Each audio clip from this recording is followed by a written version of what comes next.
Hello friends, आज हम Gupta dynasty को समझने जा रहे हैं।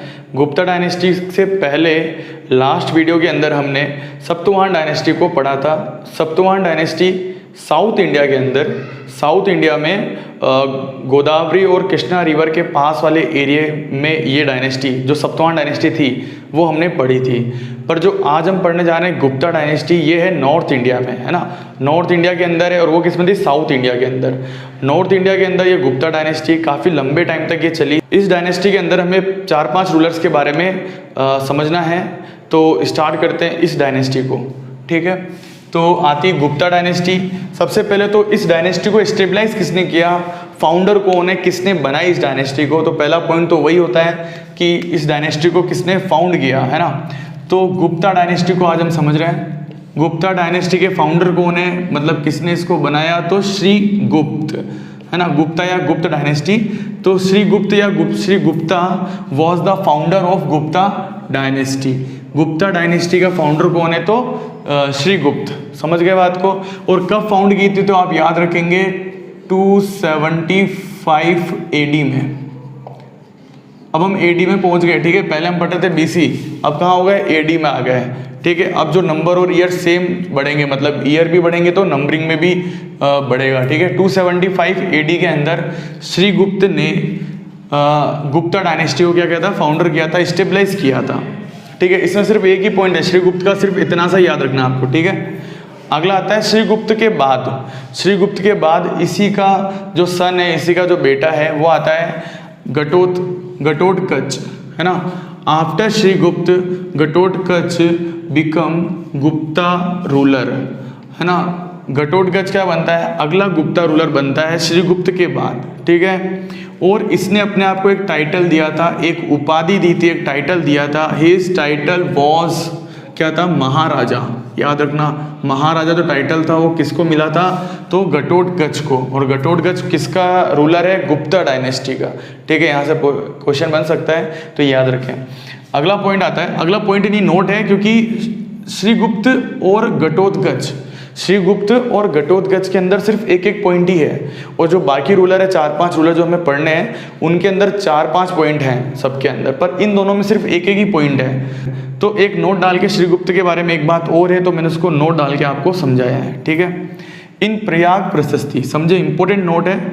इन प्रयाग प्रशस्ति, प्रयाग प्रशस्ति से मतलब ये है जो हमने अशोका के टाइम पे समझे थे, एडिक्स, एडिक्स बोलते हैं, इंस्क्रिप्शन बोलते हैं, रिकॉर्ड्स बोलते हैं।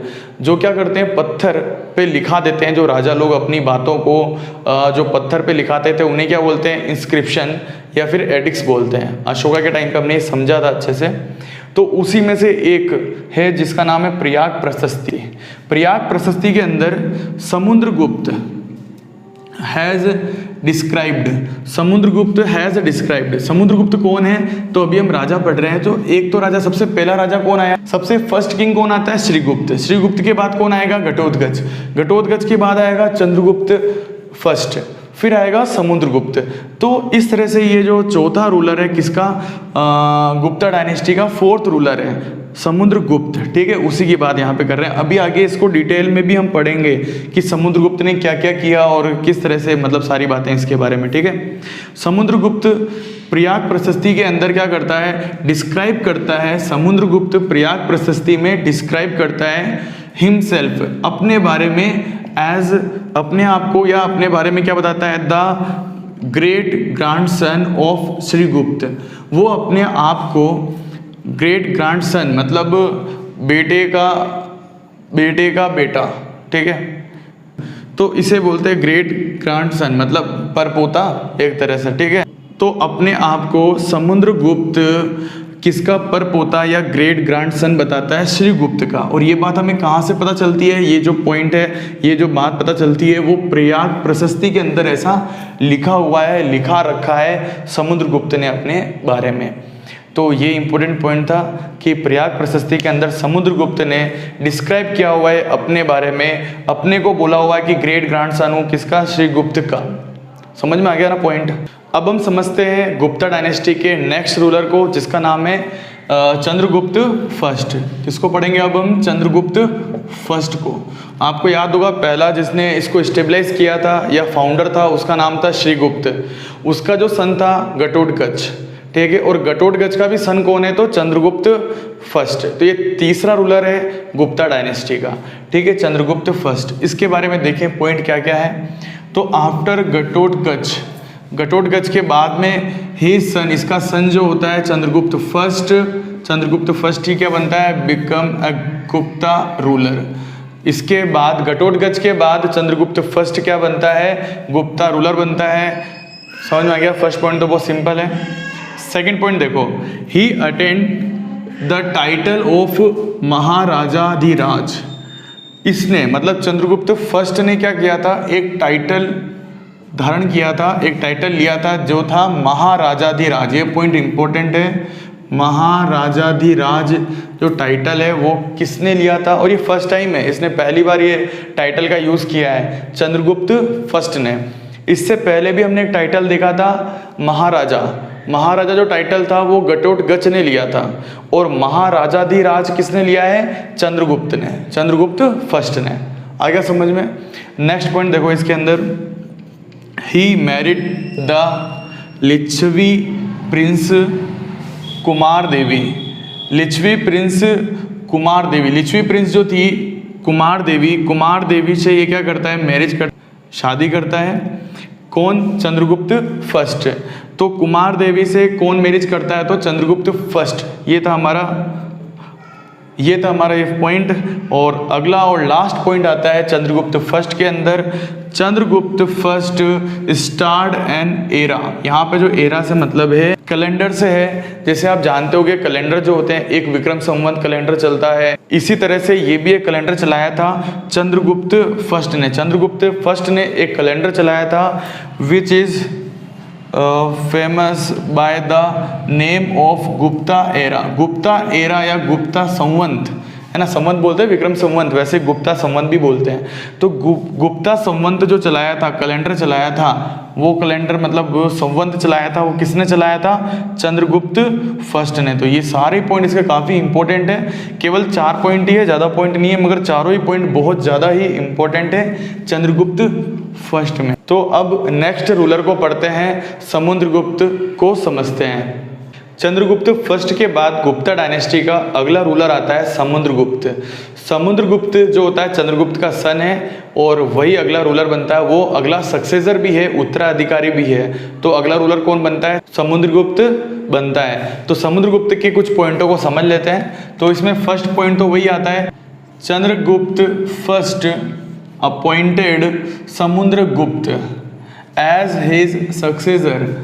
चंद्रगुप्त फर्स्ट अपॉइंटेड करता है समुद्रगुप्त को, किस फॉर्म में करता है, एज हिज सक्सेसर। सक्सेसर मतलब उत्तराधिकारी के रूप में किसको अपॉइंटेड करता है, तो समुद्रगुप्त को अपॉइंटेड करता है चंद्रगुप्त, ठीक है।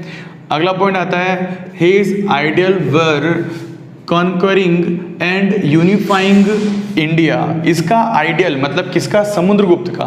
समुद्रगुप्त का आइडियल मतलब आदर्श था, सोच थी इसकी कि क्या करना है, कॉन्करिंग मतलब जीतना है, पूरे भारत को जीतना है, और यूनिफाइंग करना है मतलब इसको जोड़ना है। मतलब इंडिया में क्या थे, बहुत सारे शासक थे, बहुत सारे किंग थे, राजा थे, डायनेस्टी थी अलग अलग। तो ये इंडिया पूरा डिवाइड था अलग अलग पार्ट में। तो इसका मतलब किसका, समुद्रगुप्त का ये मानना था, ये इसका आदर्श था, आइडियल था कि पूरे इंडिया को एक साथ बांधना, जो लड़ाई हो रही है अलग अलग राजाओं में लड़ाई ना हो, पूरे इंडिया को एक साथ यूनिफाइंग करना, इंडिया को मतलब जोड़ना पूरा, है ना। यूनिफाइंग मतलब हिंदी में होता है एकीकरण, मतलब एक साथ जोड़ना। तो यूनिफाइंग इंडिया करना ही किसका आइडियल था, मतलब किसका आदर्श मतलब सोच थी, आदर्श था, समुद्रगुप्त का था, ठीक है। सेकंड पॉइंट हो गया। थर्ड पॉइंट देखो इसका, हिज कोर्ट, इसके कोर्ट में, समुद्रगुप्त के कोर्ट में, दरबार में एक पोएट था, एक कवि था जिसका नाम था हरिसेन। समुद्रगुप्त के कोर्ट में, दरबार में एक कवि था जिसका नाम था हरिसेन। उसने क्या बताया, has described about his victorious military expedition. इसका मतलब ये हुआ कि हरिसेन ने, हरिसेन जो था एक कवि था जो कहाँ पर था, समुद्रगुप्त के दरबार में था। उसने डिस्क्राइब किया, उसने बताया है, विक्टोरियस मतलब होता है जीतना, मतलब जो जो विजय हुई है, जो यहाँ की मिलिट्री मतलब जो सेना होती है वो जो जीतती है पार्ट को, जो पार्ट को जीतती है उसके एक्सपेडिशन मतलब हो गया कि विजय अभियान, जो जीते हुए सैनिकों के जीते हुए अभियान मतलब जो जीत के अभियान जो चलाए थे किसने, समुद्रगुप्त ने अलग अलग पार्टों को जीता था, तो वो अभियान हो गए ना, मतलब अलग अलग जीतना। तो ये जो चलाए गए अभियान है, कौन सा अभियान, एक्सपेडिशन मतलब होता है अभियान, और विक्टोरियस मतलब होता है जीतना, और मिलिट्री मतलब सेना। तो सेना के विजय अभियानों के बारे में किसने बताया था, हरिसेन ने बताया था। किसके सेन, ये अभियान किसके हैं, तो समुद्रगुप्त के हैं। तो समुद्रगुप्त के सैनिक अभियान विजय वाले, जीत वाले के बारे में बता रखा है किसने, हरिसेन ने बता रखा है। और हरिसेन ने इस बात को कहाँ बताया हुआ है, तो इलाहाबाद प्रशस्ति में बताया हुआ है। इलाहाबाद प्रशस्ति ये एडिक्ट से होते हैं, जैसे अशोका के टाइम पे हमने पढ़ा था अभिलेख, इंस्क्रिप्शन बोलते हैं, ये अशोका एडिक्स में ही लिखा हुआ है। अशोका के जहाँ पे एडिक्स लिखे हुए हैं उसी के नीचे, उसी के पास में लिखा रखा है किसने, हरिसेन ने लिखा रखा है। ठीक है, तो समझ में आ गया आपको पॉइंट। समुद्रगुप्त में नेक्स्ट पॉइंट आता है the part which were won, वो पार्ट जो ये जीता था, है ना, वॉन बाय समुद्रगुप्त, जो समुद्रगुप्त पार्ट जीता था, उन पार्टों को, उन भागों को उसने क्या करा, can be divided into 5 groups. उन जो भाग समुद्रगुप्त जीतता है उन भागों को, मतलब इंडिया के उन भागों को उसने 5 ग्रुप के अंदर डिवाइड कर दिया। तो उनके नाम देख लो फटाफट से, 5 नेम है। फर्स्ट नेम आता है the states of Ganga Yamuna Doab, जो गंगा यमुना जो रिवर होते हैं उनके पास का एरिया जो होता है उन स्टेट्स को पहले ग्रुप के अंदर रखा है। ठीक है, सेकंड ग्रुप आता है the states of eastern Himalaya, जो हिमालय या हिमालयाज है उसका ईस्टर्न पार्ट, ईस्टर्न हिमालय मतलब पूर्व हिमालय, हिमालय का कौन सा पार्ट, तो ईस्टर्न पार्ट, वहाँ के स्टेट सेकंड ग्रुप के अंदर कहाँ रखा गया, ईस्टर्न हिमालय के स्टेट्स को रखा गया है। थर्ड आता है the boarding states, boarding state मतलब नाम है, याद रखें इसको, बोर्डिंग स्टेट वो भी कहाँ के, eastern Vindhya region, Vindhya region के ईस्टर्न वाला जो भाग है, पार्ट है, वहाँ के जो बोर्डिंग स्टेट है उसको रखा गया थर्ड ग्रुप के अंदर। ठीक है, फोर्थ आता है ईस्टर्न डेक्कन, जो डेक्कन तो नाम सुना ही होगा आपने, डेक्कन का भी कौन सा पार्ट, तो ईस्टर्न रीजन को रखा गया है। और फिफ्थ पार्ट जो आता है, फिफ्थ ग्रुप जो आता है वो है state of south India, south India के जो स्टेट इसने जीते थे उसको इसने फिफ्थ ग्रुप में रखा है। तो समुद्रगुप्त ने जो पार्ट जीते थे उनको 5 ग्रुप के अंदर डिवाइड कर दिया है। इन 5 ग्रुप को आपने देख लिया। अब समुद्रगुप्त में लास्ट 4 या 5 पॉइंट और बच रहे हैं, तो उनको फटाफट से देख लेते हैं। तो इसमें आता है एज पर इलाहाबाद प्रशस्ति, इलाहाबाद प्रशस्ति के अनुसार या इलाहाबाद प्रशस्ति में हमें क्या मिलता है, he was never defeated in any battle, वो किसी भी बैटल में, किसी भी युद्ध में कभी नहीं हारा, नेवर कभी भी नहीं हारा। तो ये बात हमें कहाँ से मिलती है, इलाहाबाद प्रशस्ति के अंदर समुद्रगुप्त के बारे में ये बात पता चलती है कि वो किसी भी बैटल मतलब किसी भी युद्ध में कभी भी नहीं हारा, नेवर डिफीटेड, कभी भी नहीं हारा। ठीक है, अगला पॉइंट आता है इसमें अश्वमेध पराक्रम, अश्वमेध पराक्रम, अश्वमेध पराक्रम जो है can be seen in inscribed on his coin, इसके कोइन के अंदर अश्वमेध पराक्रम के बारे में देखने को मिलता है। जो इसके कोइन है उसके अंदर इसने छपा रखा है अश्वमेध जो यज्ञ होते हैं उनके बारे में। ठीक है, तो इसके कोइन से पता चलता है कि अश्वमेध पराक्रम के बारे में। तो अगला पॉइंट आता है he also excellent in fine art, ये एक आर्टिस्ट टाइप का था, जैसे म्यूज़िक हो गया और पोइटर हो गया, तो ये कवि भी था और म्यूज़िक भी कर लेता था, मतलब ये हर चीज़ में, मतलब एक तरह से ये आर्टिस्ट टाइप का भी था। देखो इसमें एक पॉइंट और आता है, तो ही एक्सीलेंट इन म्यूज़िक ऑल्सो, ये म्यूज़िक में भी अच्छा था बहुत, है ना, एक्सीलेंट था। इसी के बारे में एक पॉइंट, लास्ट पॉइंट और देखें आप, हीज इमेज ऑफ प्लेइंग वीणा, इसकी एक इमेज मिलती है जिसमें ये वीणा बजाते हुए दिखता है, वीणा बजाते हुए ये नजर आता है, कौन, Samudragupta. Has been inscribed on a coin. Coin के अंदर जो समुद्रगुप्त है वो वीणा बजाते हुए नजर आता है। तो इस तरह से ये एक आर्टिस्ट टाइप का भी था कि ये वीणा बजा लेता था, म्यूजिक भी आता था इसको, और कवि भी था। तो बहुत चीज़ें इसके अंदर ये इस तरह के भी मतलब अलग अलग क्या आता था, इसको फाइन आर्ट था ये। और एक बात कि ये विष्णु भगवान की पूजा करता था, मानता या सबकी रिस्पेक्ट सभी रिलीजन्स की करता था, सभी जितने भी धर्म थे उन सबकी ये रिस्पेक्ट करता था, मगर जो ये पूजा करता था वो विष्णु भगवान की करता था।